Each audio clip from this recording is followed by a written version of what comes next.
সংক্ষেপে কবরের আযাব থেকে মুক্তি লাভের জন্য 3টি কারণ উল্লেখ করতে পারি।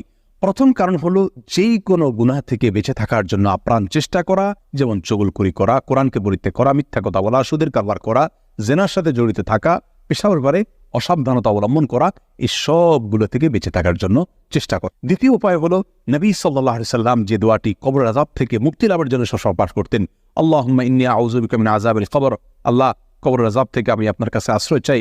এই দোয়াটি আসুন আমাদের জীবনের অংশ করে নেই। প্রত্যেক সালাতে সালাম ফেরানোর পূর্ব মুহূর্তে আমরা দোয়ায়ে মাসুরা যে জায়গায় পড়ি, দোয়ায়ে মাসুরার পাশাপাশি এই দোয়াও নবী সাল্লাল্লাহু আলাইহি সাল্লাম করতেন, আল্লাহুম্মা ইন্নী আউযু বিকা মিন আযাবিল কবর। নাম্বার 3, সূরা মুলক, এটা তেলাওয়াত করা, বিশেষ করে রাতে তেলাওয়াত করা, কারণ মুস্তাদরাকে হাকামি বিশুদ্ধ সূত্রে বর্ণিত হাদিসে আসছে নবী সাল্লাল্লাহু আলাইহি সাল্লাম ইরশাদ করেছেন, সূরাতুল মুলক এটা মানিআতুম মিন আযাবিল কবর, কবরের আযাব থেকে মানুষকে রক্ষা করে, এটা কবরের আযাবকে প্রতিরোধ করে।